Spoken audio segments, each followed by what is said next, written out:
WBCB presents Pro Wrestling Weekly, the longest-running pro wrestling radio talk show in the history of terrestrial radio. And he's obviously Michael Cole. Call in with a question or comment at 215-949-3232 or 888-922-2149. Talking wrestling. Yeah. Because that's what this show's about. That's what we've been doing for over 16 years. No. It's about sports entertainment. And now here are your hosts of Pro Wrestling Weekly, Fearon and Lucas DeSangro. Will you stop marking out over there? Sorry. Move over, kid. I'm taking your microphone. You're shallow, you know that? I'm running on 2 hours of sleep. I don't remember what the hell I do anymore.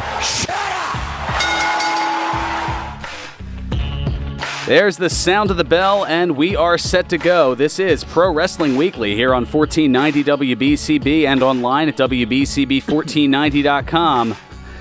Fearon Derry alongside Lucas DeSangro and a special in-studio guest here for the Wrestlemania weekend edition of Pro Wrestling Weekly. None other than John from Northeast Philly making the trek up the road here into Bucks County. John, how the heck are you? We don't even need to go to the phones for you for once.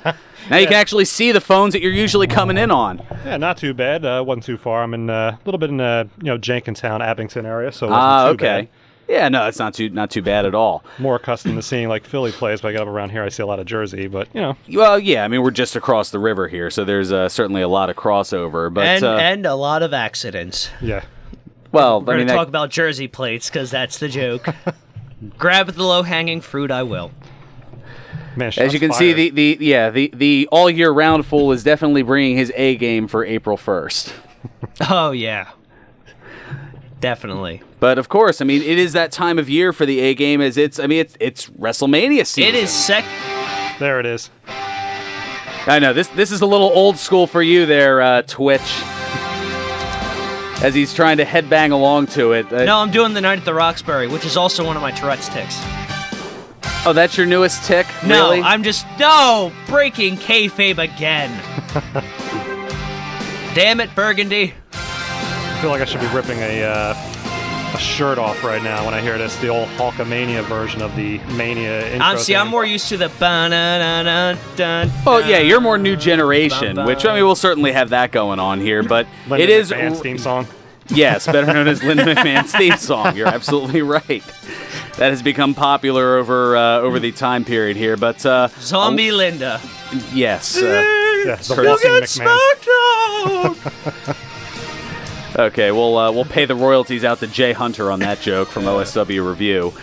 Oh, my goodness. But yes, so much going on. I'm sure some of you are just waking up now after the very late night from the Hall of Fame ceremony last night. And what a ceremony it was. Oh, it was, I only got to really catch the final two inductees, but I did see that for Beth Phoenix, I popped for when they brought out Tony Chimel. That was amazing. You're certainly... Well, Tony Chimel is almost as timeless as Howard Finkel, and I guess since we're talking Hall of Fame, I guess we got to bring this up here. There we go. There it is. Got to get in the theme of the mood here. Yeah. Whenever, I just love that, also when, Edge came back at the, 900th episode of SmackDown, they brought out Tony Chimel. Just, oh, please. He has become as revered in a way as Howard Finkel to a degree. Yeah. Yeah, definitely. Which also we're hoping to see that streak continue. Yeah, exactly. The real streak. 33-0. Yeah. Hopefully tomorrow. An appearance at every WrestleMania so far for Howard Finkel. That'll be 33-0 until a part-timer dethrones him. Pick your... Yeah. All right. Oh. Which diva's gonna upend him? Yeah. You're gonna do as I say. Eva Marie. Oh, no, wait.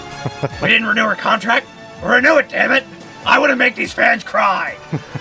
Oh, wow. You're not hired.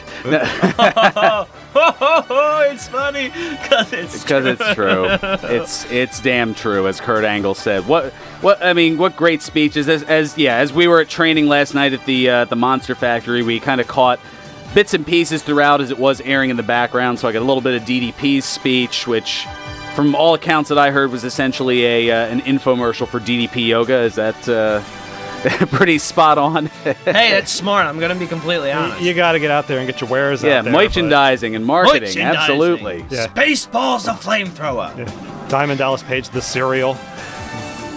DDP Yoga, the cereal. Yeah. No sugar, no flavor, no nothing. Bang! Yeah, with a thumb mat as a gift on the inside of the box.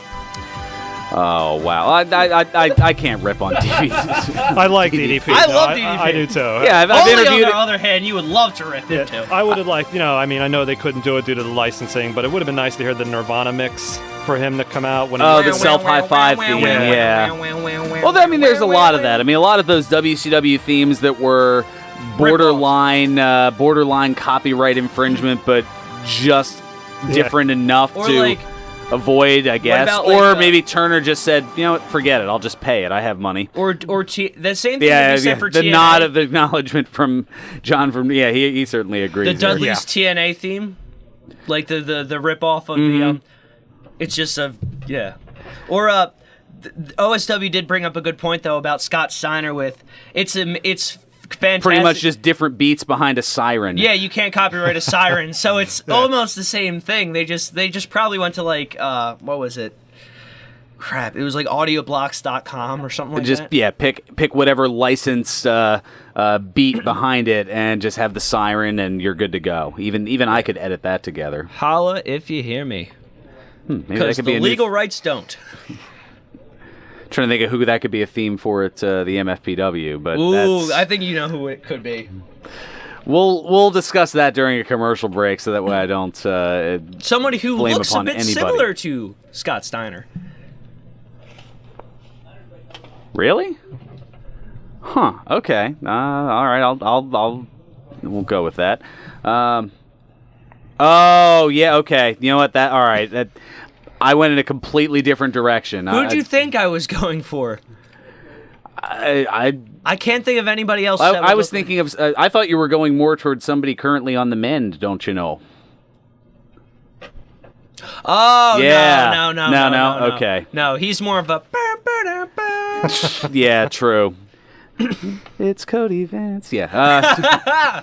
Yeah. I know, just shattering all kinds of things here. So coming up in the hour, we're going to have our predictions certain to go wrong for And the oh for the boy, Mania are they. pay-per-view, and we were kicking this around and we didn't get the chance to discuss it before the show because something had distracted you. Something about Dallas and Orlando or something. King Ross. That's From right. What Culture? King Ross does Orlando, where he goes to various places in Orlando and just slags on them. First was Walmart, and that was fantastic. Also, if you got to look in the background too, because you'll see like different WCPW and What Culture Pro staff. wrestling things, Yeah, yeah. like Primate in Walmart hitting himself with a wiffle ball bat because he's a Neanderthal pretty much. Mm-hmm. It's fantastic. Although I got a feeling a lot of people are going to be doing that tomorrow night. After some of these... After some of the matches or the results of them. Yeah. That over-under 5-minute main event that they're going to be doing for the Universal title. I mean, we'll get into that, but that's I was going to say, I didn't see that on... Well, that's one of the That better stories I not was be going the to talk Mania about main was event. Are you kidding me? the at least as of earlier this morning, I took a look, and we usually have fun with this, although we usually throw the disclaimer of being Rumble. responsibly and whatnot. And we also but, do this for the Rumble, too, usually. It's not really for... Yeah, I mean, but they've gotten bigger about it. But Bovada actually has released betting odds for all of the WrestleMania matches, and we'll go over who are the favorites and who are the underdogs coming up in the hour, along with our predictions certain to go wrong. Oh, my God. Oh, are you looking at them now? I'm looking at the Universal Championship match, and just the first time ever, who's considered the underdog. Oh, that's amazing. First time in his life. Well, yeah, we'll get into that, and I was gonna say, do you remember the understanding and concept of betting lines from before? Lucas? Well, yeah, pretty much. Kinda. Okay. But well, also, like... Well, yeah, I'll go over them with you to determine who the prohibitive favorite is, if you will. What are the odds? 21-1? Well, we'll go over those a little bit later. I see what you did there. Yeah, very good. Yeah. Well played. Also, we'll talk about some news regarding Shelton Benjamin and an announcement he had made. Some interesting press releases regarding WrestleMania, including, this should be interesting, that it's going to be airing live in China for the first time. Mm-hmm. That's right, on PPTV Sports via pay-per-view at 7 a.m. Beijing time. What a way to start off your Monday morning work week. That's right, it's on Monday, April 3rd, because courtesy of that international dateline, you remember that from geography back in elementary school, China is 12 hours ahead of the Eastern time zone. Yeah. So right now, there probably aren't too many listeners in China because it's just after midnight over there in over in China and Beijing. So yeah, not too many listeners, but they'll at least know that they'll be able to check that out first thing Monday morning at 7 o'clock. That's like Tyson and Buster Douglas. They had to fight like in the middle of the night in Japan to air it live in the States. Oh yeah, Yeah, or, from 90. It was July, the Beast in the East. The Beast in the July East. 4th. Well, yeah, that was like 5:30 in the morning Eastern time. That was insanely early because I remember coming here prepping for BCB to be on the air at 6, and I was prepping and watching it, so it was like 5 or 5:30 in the morning. Another thing that bothered me was like when Takeover London happened, and I thought maybe they'll just like they'll air it, like they'll put the thing on in London, but that they'll actually air the special in the States. Like a tape delay kind of thing, Yeah. like they did for SummerSlam 92. Yeah, and then I realized, No. no, that's not what's going to happen. It's so going to I be live at 3 in the afternoon Eastern No, time. it was live when I was in school still. So I found out, I was making plans with my friend, like, hey, we'll come over tonight, we'll watch Balor and Joe tear it up. And then I went on Instagram to see all the hype and everything, and then I saw, oh, spoilers. Oh, great. And it's always like you All try that to was look... missing was Homer Simpson with the air horn. Meh, spoiler alert. Yep. Don't! Wow, just throwing all kinds of references out there. We're having a blast here as the hype is there. It's just the energy. Even I'm energetic, at least as energetic as I can be for 2 hours of sleep. All right. And also now I do think I understand it now. Okay. We'll get into Now I that get coming it. up in the second segment. Back to the China story. There's of course a choice of either English or Mandarin commentary. No Cantonese? No Cantonese. Are there odds that their table gets destroyed? Well, they keep all the tables separate now, so unless it's during that non-sanctioned match between Rollins and Triple H. But even still, I mean, then it's kind of that would be funny though. It's like, all right, which table's going to get broken? Is it going to be the Russian table? Is it going to be the Japanese table? Is it going to be the French table, the German table? I mean, that could be something that if they wanted to do that, they could have some fun with that as to which table is going to get broken each pay-per-view because they're broadcasting in 8 different languages now. I imagine that war room is like the UN, just like a giant table. They're all sitting in a circular motion. I really hope it's like Dr. Strangelove. But, yeah. Yeah, we get it, Ferran. All right. Thanks. After the first one, it was we got it. Hey, Now you're just adding these things insult come to in insult. threes. You're adding insult to insult, pretty much. What would you rather I add injury to insult? No. Well, I mean, if you're going to get up and move too cautiously, then maybe. But I don't want you to. He has so much to learn. Also, to entice those new Chinese viewers, WWE announced that Chinese wrestler Tian Bing has been added to the list of entrants in the Andre the Giant Memorial Battle Royal that'll be held on the WrestleMania kickoff show tomorrow. Rounding the field to a nice even 31. Would have liked to have seen that on the main card. I mean, we don't get Money in the Bank anymore, so I mean... We get an entire pay-per-view for Money in the Bank. Yeah, the name of the show is for one match, just like the Royal Rumble, but, I mean, it's the Andre the Giant Invitational Memorial, I should say, you would think. Since it's become kind of a new tradition, Yeah. you'd like to see that on the main card, but in a lot of cases, because it has kind of turned into the get everybody onto the card kind of a thing. A gimmick battle royal in a sense. Well, Not really. Not but like 17. No. no, definitely not like I was going to X7. say, hey, let's be thankful that the pre-show's actually being aired, because for a while, like, especially before the network, that wasn't possible. no, You can watch the pre-show on YouTube for a little bit, but like WrestleMania 25, I found out the unified title match, tag team title match, didn't air because it was on the pre-show, and also because it got bumped for Kid Rock. yeah, we're going to leave that alone. But Yeah. speaking of the pre-show, That's right. Get ready to pre for 2 hours. WWE advertising a 2-hour WrestleMania kickoff show for tomorrow starting at 5 o'clock Eastern. So we're at 8 hours now? Or 7 hours? If they want to go all the way to midnight, they could do potentially 7. It'll probably be more like 6.5. They'll probably go to somewhere between 11 and 11:30 since they don't have that as much of that pay-per-view constraint anymore as they've had with the cable providers in the past. Since they have it on the network, they can kind of they can go as long as they want and then have post shows or reaction to kind of bring it to a particular time, almost like a cable or network television type format, and then get back into their synchronized programming. So if they run long, it's their network. They can do it. Why not? Mm-hmm. And interesting it's note. my network, and we'll go over time if we want to. I'll shut up now. A Leslie Gore reference. Way to party like it's 1963. Oh, I was expecting crickets on that. Thank God it got a pop. Oh. Well, yeah, it's because I found a way to shamelessly plug the chart topper in there. That you can hear on WBCB Saturday mornings. See, from one 6 to man's 8 trash a.m. is another man's treasure. Exactly.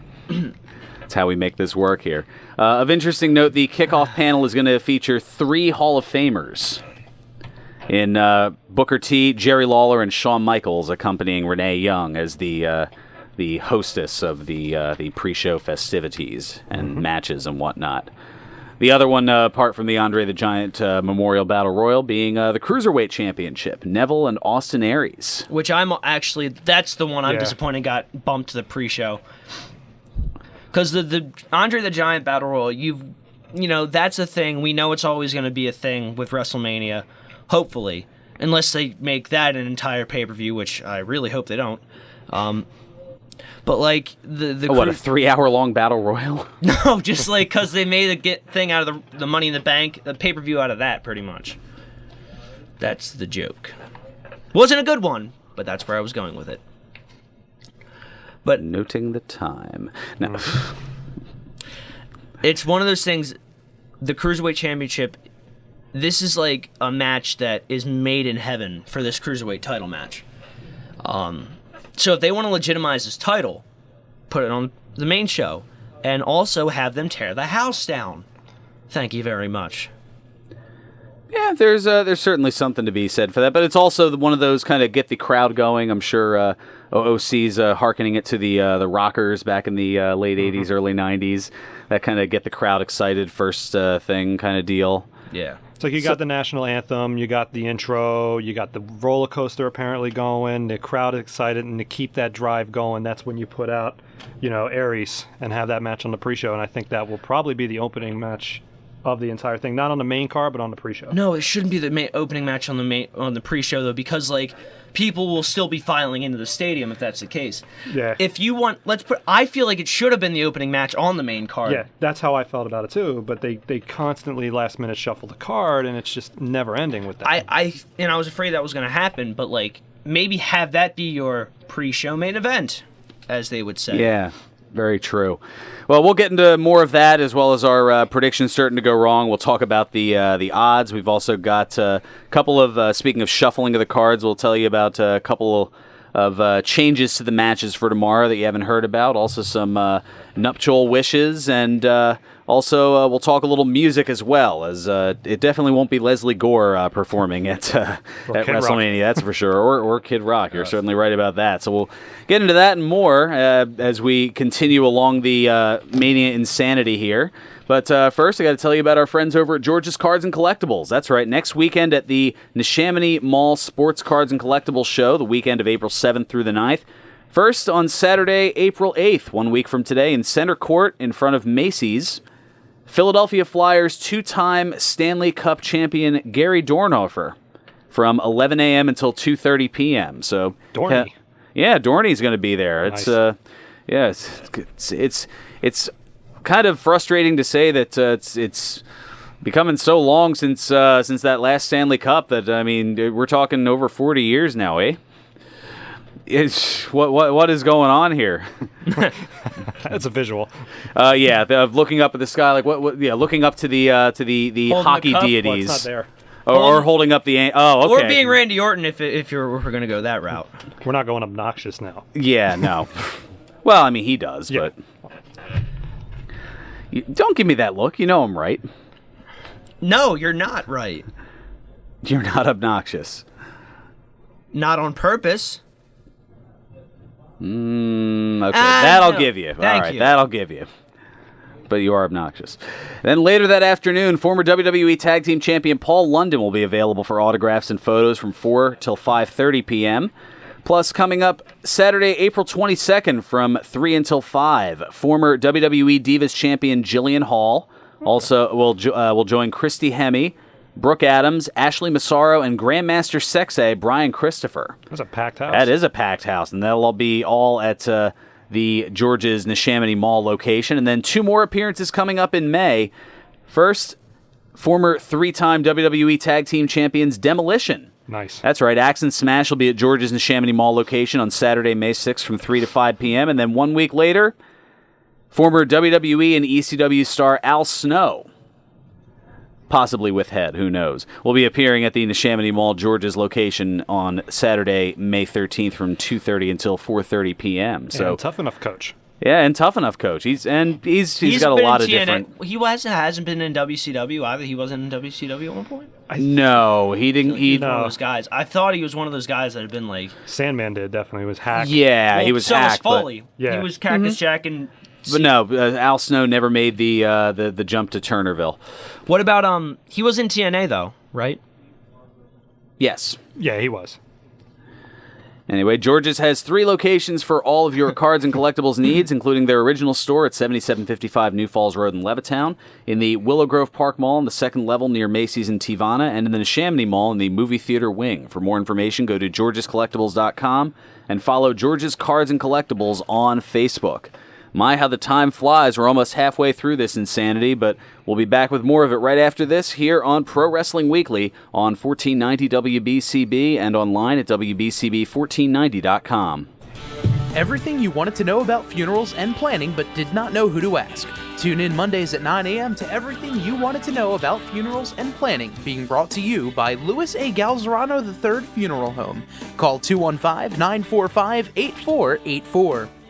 All commentators heard on WBCB express their own views. Their opinions are not necessarily those of others on WBCB, including the staff and management.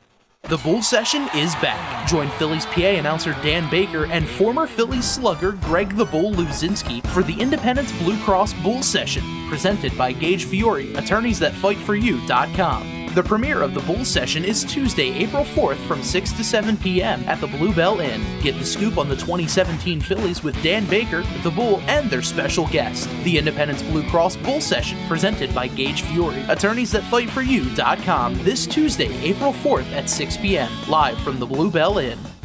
He's got the Luigi death stare from Fearon, so he might have. I didn't give you the Luigi death stare. That's not true. You're breaking kayfabe. Breaking cape. I'm gonna break something else during this commercial. There we go. That's what I like to see. And now, more Pro Wrestling Weekly with your hosts, Fearon Derry and Lucas DeSangro. Are we getting into that controversy again? I know how it feels, and it's not fun.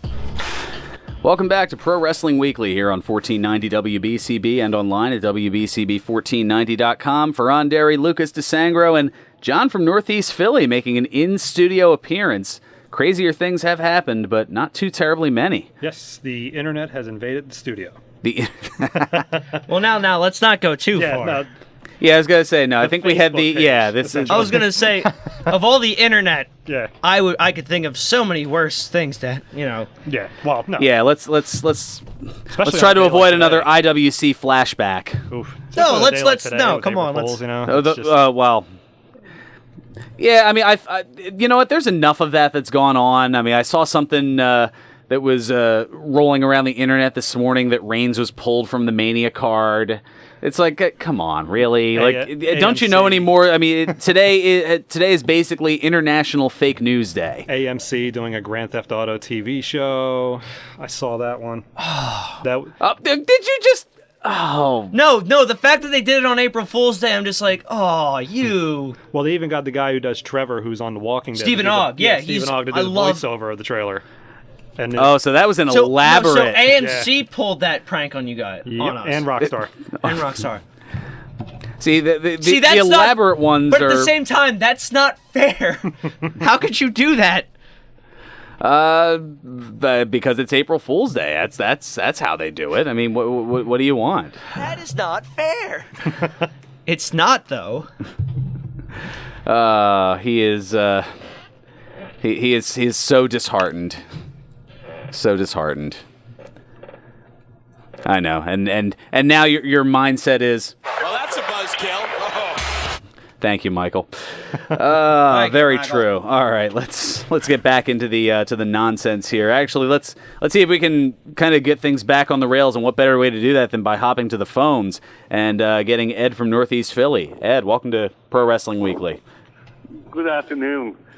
What's going on, Ed? Nick's Roast Beef is having Wrestlemania viewing party tomorrow night. Oh yeah, over on Cotman Avenue. Yeah, and this is not an April Fool's joke. Yeah, no, I know that. I specifically had to do extra scouring to make sure that that all of the news is legitimate, as we don't participate in that tomfoolery here in here at Pro Wrestling Weekly. Yeah, here, but not necessarily Cotman Avenue. Well, I mean, well, Nick's Roast Beef is legit. No, I know that. I went to one of their viewing parties. I was actually in my neighborhood. Very nice. Yeah, before we moved, and then. Yeah, so there you go. You got first-hand account of how awesome they are, and they get a packed house though. They got I haven't been there in some time, but I know they've expanded, so they got a packed house there usually. Fight plus nights, they have Mania. they got the food trucks as well going on, and one of which is sitting over at the Broken Goblet Brewery right now. But we'll talk about that a little bit later. And Brie Bella is almost due to have a baby, I think. Huh? How about that, Mrs. Daniel Bryan, about to bring a little yesin into the world. I just seen it on YouTube, and I think she's due any day now. Well, they've been saying the same thing about April the Giraffe for the last 4 months, and then that goodness, finally here we go. Yeah. I told Ashley I'd mention it.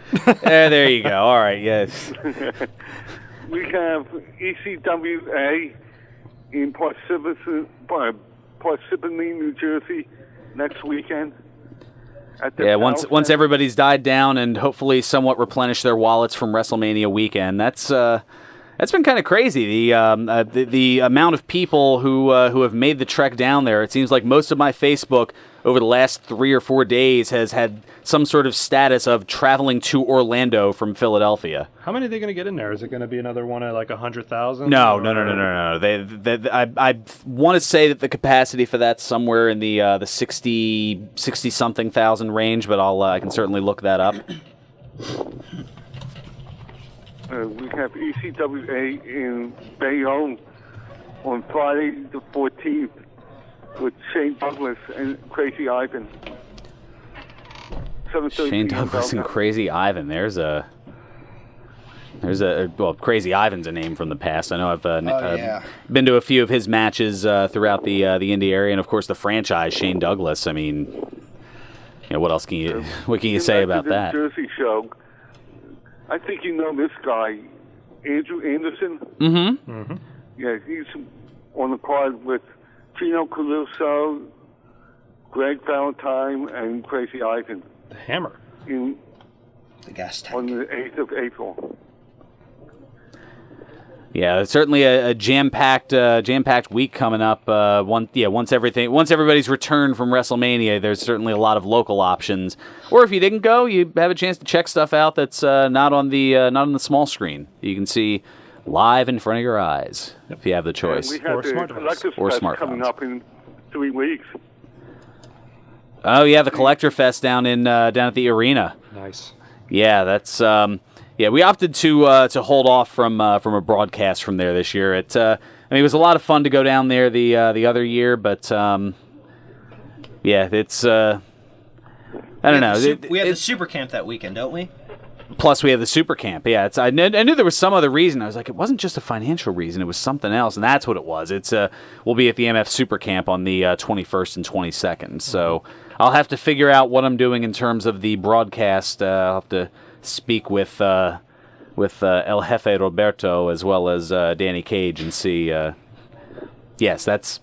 You weren't here for it, but that is our nickname for our program director, Bob Giaquinto. That was after the Razor Ramon story with around Christmas time.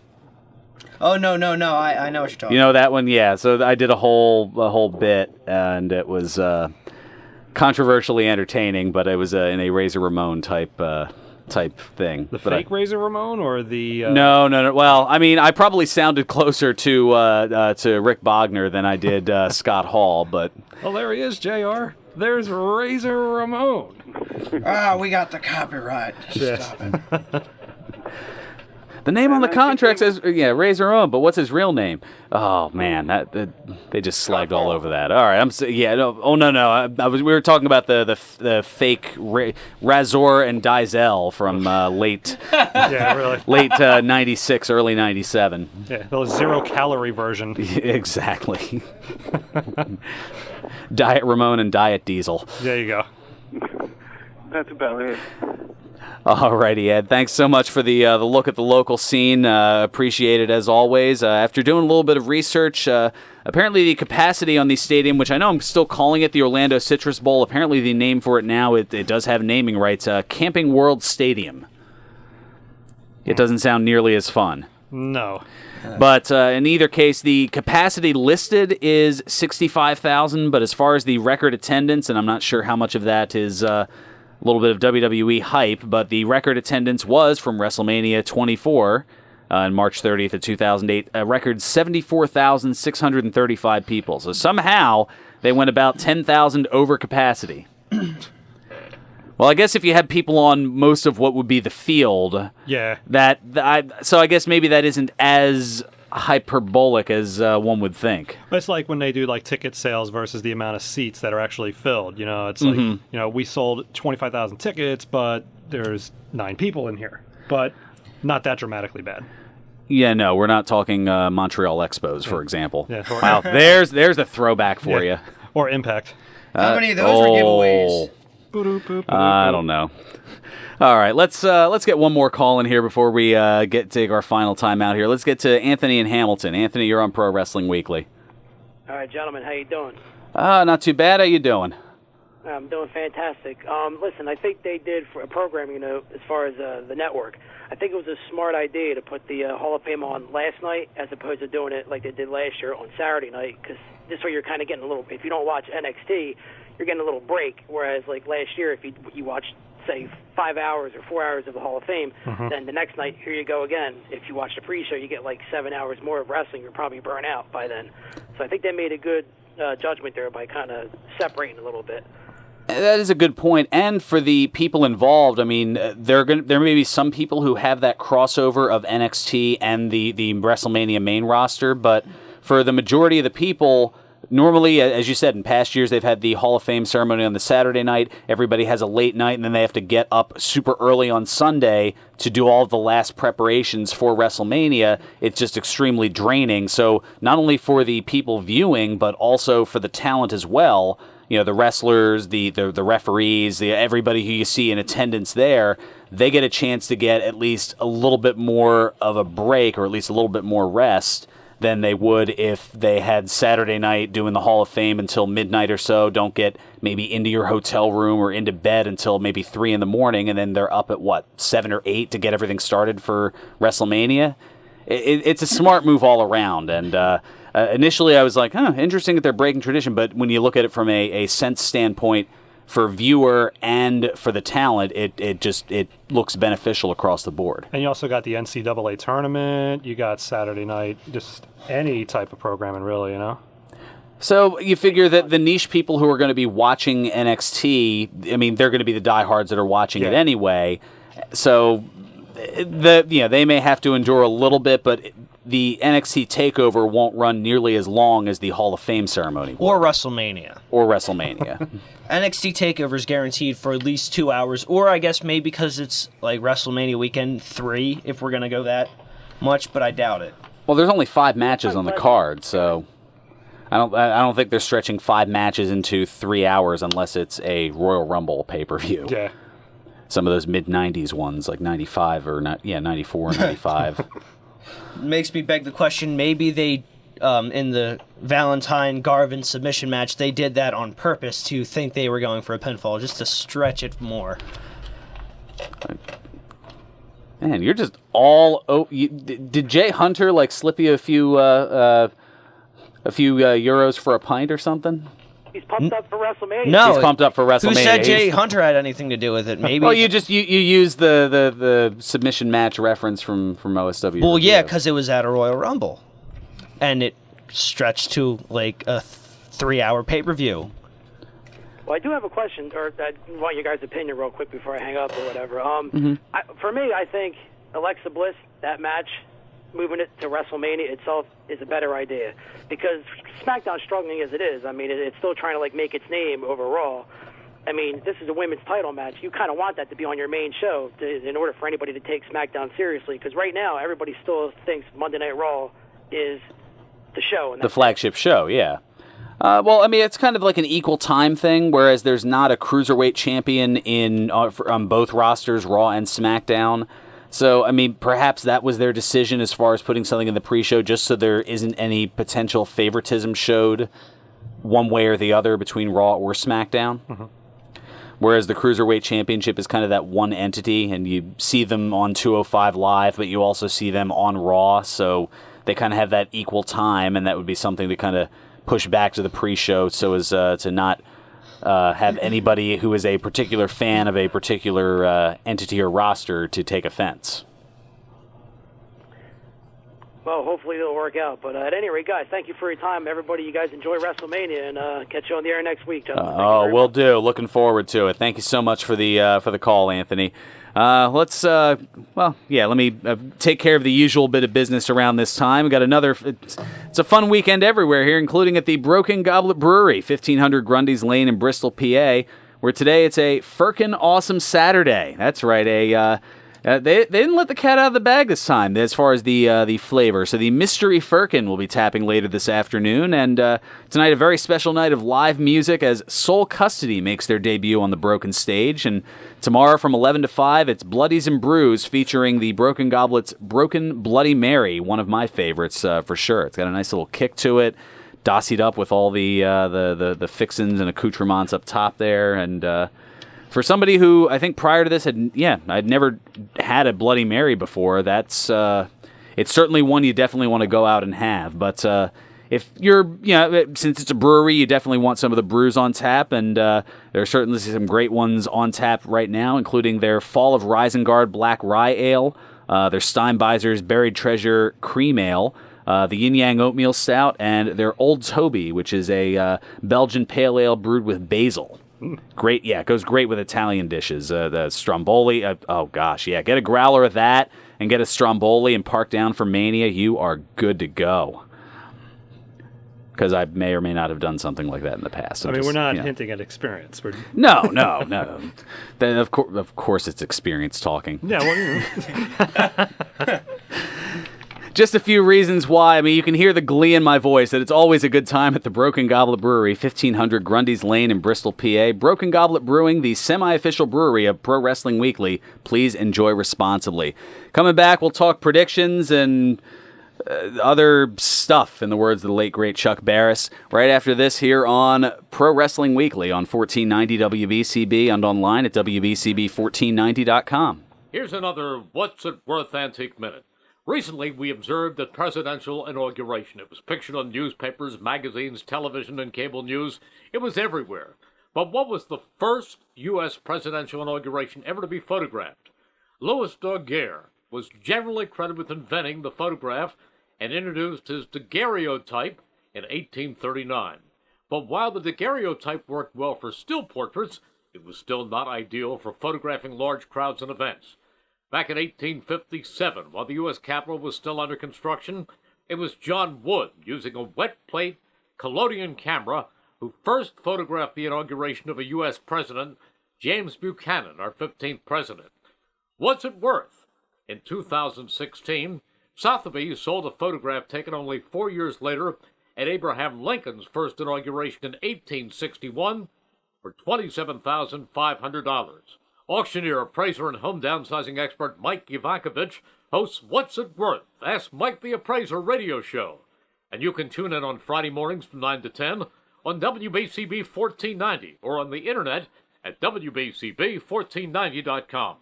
Take a stand. Take a stand. Take a stand.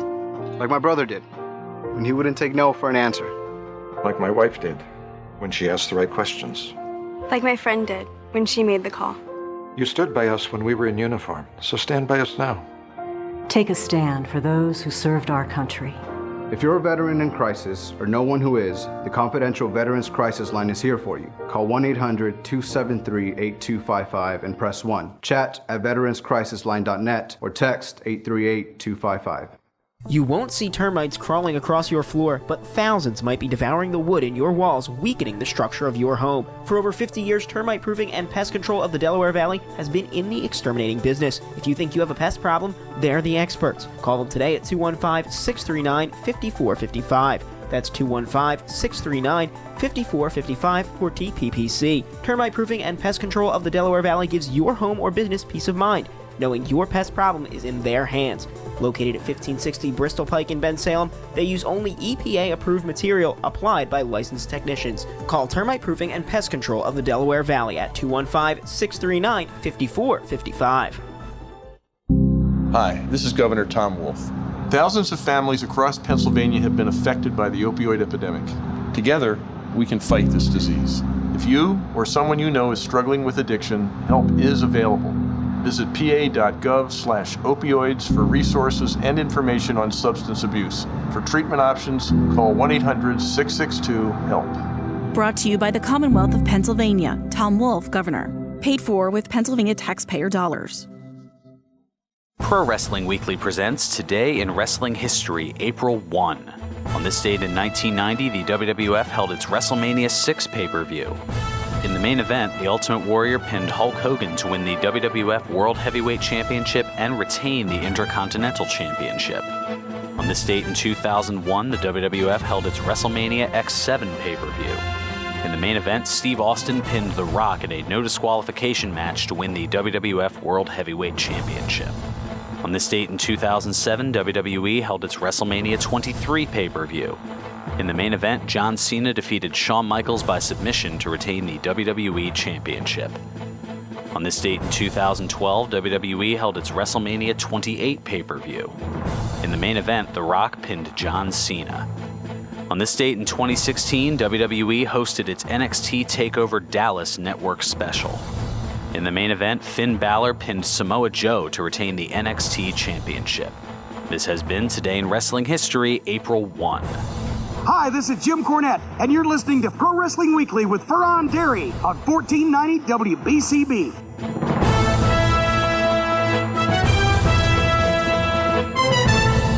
Welcome back to Pro Wrestling Weekly here on 1490 WBCB and online at WBCB1490.com. Fearon Derry here with you alongside what's left of Lucas here. And what do you mean what's left?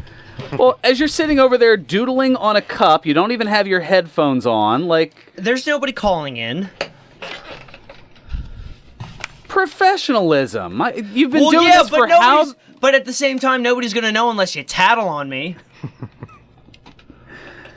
I'm keeping it honest. Keeping it honest. No, you're putting me on the spot. That too. Because it makes for entertaining radio. Well, that's what I'm saying. If you don't do these things, I won't put you on the spot. Because you'll be doing the right things. Savvy? No, not savvy. I'd say it is. Well... I'm sure a lot of people would agree. I'm sure they would. All right, let's get into some other little tidbits of news and notes here, and we'll get into the betting odds and predictions starting to go wrong for Mania tomorrow. Shelton Benjamin announcing via Twitter that he has received medical clearance to return to the ring after undergoing surgery to repair a torn rotator cuff last August. Maybe he makes a surprise cameo in the Battle Royal tomorrow? Maybe. That'd be nice. Because they didn't exactly announce how many people were going to be in it. So maybe if there are 33 and there's 31 announced, maybe that makes for 2 surprise people. 33-person Battle Royal? Cleverness? I was going to say, considering that we had like Tatanka and DDP last year, as well as Shaq, Yeah. Yeah, so anything certainly is possible with that. A few changes to the card. WWE announcing that the triple threat match between Luke Gallows, Carl Anderson, Sheamus and Cesaro, and Enzo and Big Cass will now be a ladder match for the tag titles, or the Raw tag titles. Oh, there we go. Also... that would explain why they beat everybody up with a ladder. Yeah, and one person who really got beat up with it was Sheamus. He suffered a cut above his right eye after being struck by that ladder on Monday's Raw, and wrote that he needed 16 stitches, but a WWE story listed 15, so one of those apparently is fake news. Sheamus tweeting, quote, "Walking under a ladder is bad luck. Turns out running into one ain't so lucky either. 16 stitches and my own personal logo for Mania." So he has Irish pictures. charm. Yeah, there are pictures. You can check it out at WWE Sheamus if you're not squeamish. Yeah, they're pretty rough. Yeah, exactly. It's a shame for Sheamus instead of shame for fame. Yeah. Mm-hmm. Moving on. WWE announced on Monday also that the Bayley, Charlotte, Nia Jax, and Sasha Banks match will now be a 4-way elimination match for the Raw Women's Championship. So, a couple of good things to note there. And also announcing on Monday the musical guest for WrestleMania, Grammy Award-winning multi-platinum international icon Pitbull will take the stage, joined by Flo Rida, Stephen Marley, and Lunch Money Lewis tomorrow at the Orlando Citrus Bowl. So or Camping World Stadium, whatever you want to call it. Theme song singers from the last several WrestleManias are going to be performing in some capacity. WrestleMania's in Florida. Better call Flo Rida, considering pretty much. And Pitbull. I mean, Pitbull hasn't been in. Well, I mean, he had they had like a couple of their build-up matches where they had something from Pitbull in some capacity. No, the build-up matches actually had good songs on them. The theme songs, on the other hand, had carte blanche to just give them something. They had Flo Rida for last year's Mania 2 for My House, which actually isn't that bad of a song, but at the same time, it's like the build-up matches had so much better music to them. That was definitely like one of the chart-topping songs last year too. Like that song was everywhere. Actually, wasn't that bad though. It got me hyped for Mania, but Green Light's just like.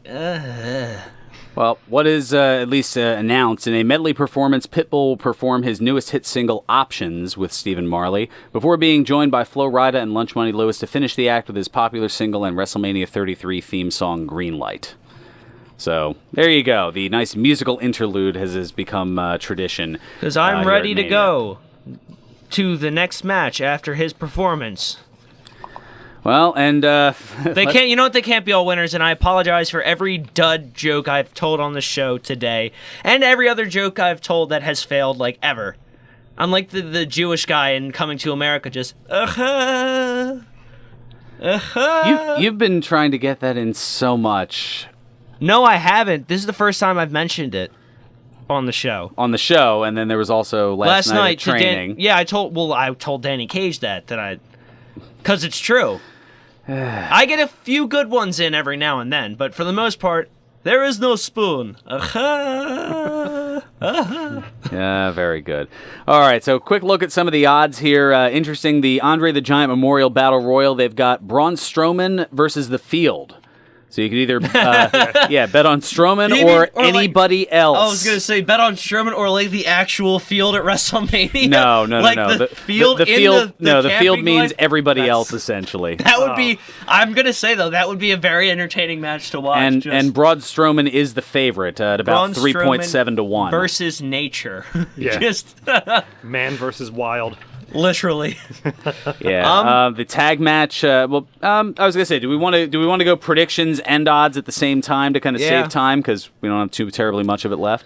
All right. So who you got for the battle royal? I have two possible ones. Just I know it's gonna be Braun, but as my security blanket, I'm picking Sami Zayn based off of that pointless vignette we had on Raw, with him fighting for his career to get into the Battle Royal, which he's only really going to be tossed out by Strowman, but just as another possible winner. Well, fine. Since we're doing safety blankets, mine will be the Big Show. Yeah. Not a bad choice. Yeah. They make him twice. He's won it. And to sort of make up for the fact that Shaq backed out of another match at Mania. Yeah, exactly. That makes sense. That could be a make good. Consolation prize. But then again, what happens with Strowman? Damn it. All right, moving along here. John Cena and Nikki Bella against The Miz and Maurice in a mixed tag team match. Battle of the reality shows is more Yeah, exactly. Battle of the reality shows. You're certainly right about that. I'm going with the prohibitive favorite. Cena and Nikki Bella are I had it backwards earlier. It's like 1 to 3.7 for Braun Strowman, and then about a little less than 2.5 to 1 if you bet on the field. In this case, 6 to 1 odds for the Miz and Maurice, and 1 to 12 odds for Cena and Nikki Bella. Yeah, so you'd have to bet 12 to make 1. That's how strong of a favorite Cena and Nikki Bella are. So that being said, you're going with? I'm going with the Miz and Maurice. Wow. I'll take that too. Thankfully, you're not. Let's put it this way: I love Cena, and that promo he cut on Tuesday on the Miz and Maurice was fantastic. But judging on how great that promo was and how much of a new one that tore into Maurice and Miz, Cena's going away for a little bit afterwards. Mm-hmm. He stands nothing to gain from winning this match. Miz, if he wins, could do a lot because he's in like the run of his career right now. He could gain so much more out of winning against Cena than anybody. And he's been on a tear lately with his mic work and his promos. Oh my God! Yeah, the talking smack has been crazy. Good. I want to I'm really hoping that like Daniel Bryan just comes out of retirement to kick him in the head. Yeah. So Miz and Maurice. All right, another one we're disagreeing on. All right, Undertaker against Roman Reigns. That was one I couldn't pick, but yeah, I was back and forth on it too. You'll see the scribbled out pen on my notes. It's like, all right, this one, no, that one, no. I think it'll be. I want it to. Yeah. I want for some reason. I sort of want. I don't know. This is a big match. It's one of those. I'm gonna pick Reigns to beat Taker, and I also, because I sort of want to see the internet implode, I'm gonna predict Reigns beats Taker clean. Interesting. Well, you're going with the favorite then, as Roman is a minus 400 on that, whereas the Taker is a 2.5 to 1 underdog. Because even a blessing. So this from time Taker, I'm going with Taker. Yeah. Because even a blessing from Taker won't be enough. All right, Shane McMahon and AJ Styles. Styles is the prohibitive favorite, and that's who I'm going with as well. Better be a good match, that's all I'm saying. Yeah, Rollins and Triple H in the unsanctioned match. Oh, Rollins. But I'm already, excited for this match. All right, Rollins is the favorite on that one, as minus 400. The Raw tag titles, Enzo Big Cass, Gallows and Anderson, Sheamus and Cesaro. I have Gallows and Anderson. Did you hear about the potential that, after that match, apparently the Hardys will be coming out? No, they flat out said that. Yeah, they flat out denied that. Mm-hmm. Yeah, I'm going with the slight favorite of Enzo and Cass to take it. At least that's as of this morning here. I was going to say, we got a lot more here and no time to do them in. So, the favorite cruiserweight, Neville versus Aries. I'm going Aries. I can't. I want to. Can I take a pass on this? I'll forfeit the prediction. I just don't know who to pick. I'll take Aries. Okay, he's. I've never seen that before. A forfeit or a null. Yeah. A null. I don't know who. I'll just. You're undecided. Okay, Intercontinental, Corbin and Ambrose. Ambrose. Ambrose. This is. You don't have these already picked already? You spend all that time doodling on the paper. I spent and you don't Neville circle your picks. Neville and Aries, Taker and Reigns, and Ambrose and Corbin were the only three that I was like, I don't know. Alrighty then. U.S. Championship, Owens and Jericho. Oh, Owens. But but you know who's really gonna win? The fans. Probably. Just to be an antagonist, I'm going with Jericho. I'm drinking it in, right man. There. Yep. Women's title the women's title match for the SmackDown. Carmella, Naomi, Alexa Bliss, Becky Lynch, Mickey James, and Natalya. I'd say either Naomi wins or it would be Alexa Bliss retaining. If there's not going to be Naomi. Well, Naomi's okay. I was going to say Naomi's in it, so you're going Naomi? Yeah. All right, you're going Naomi. Yeah, let's go one word here because we're already no time left. Women's Raw title match: Bayley, Charlotte, Sasha, and Nia. Sasha, heel turn. Sasha, okay. Oh, I'm going Bayley. I'm thinking she retains. Universal title: Lesnar and Goldberg. Lesnar. Yeah, that's what I'm going with, and the Orton Wyatt WWE Championship match. Wyatt, but he's not going to win clean. Okay, I'm actually going with Orton on that one. And, surprisingly, I know. And because we have hardly any time for it, so we're going to go quickly to birthdays. All right, Wow. 3 of them in the Brucey bonus. Holy smokes. 1971 on this date, Amy Crawford was born, the former Atlanta Falcons cheerleader and WCW Nitro girl, better known as AC Jazz, turns 46 today. And here's another reason why I went with my pick. On this date in 1980, Randall Keith Orton was born. The former 8-time WWE champion, 4-time World Heavyweight champion, 2-time Royal Rumble winner, among many other accolades, turns 37 today. Keep your clerk's jokes out of there. Or that too. On this date in 1989, Jesse Ryan Sorensen was born. The former TNA X Division competitor and occasional NXT competitor, turns 28 today. Remember a few years ago he suffered that broken neck for over in TNA against Zima Ion. That's right. DJZ? But I think this was pre-DJZ. And finally, the Brucey bonus. On this date in 1952, something outside the world of wrestling, Annette O'Toole was born. The actress and singer-songwriter best known for playing Martha Kent in the TV series Smallville, and previously, going back to my generation, playing Lana Lang in the movie Superman 3, turns 65 today, and also the wife of notable, talented comedian Michael McKean. Yeah, how about that? So that's going to do it for us here. Enjoy WrestleMania, enjoy all the insanity, and until next week, play us out, Nutsy. 1 o'clock and all's well. Serving you better than ever before.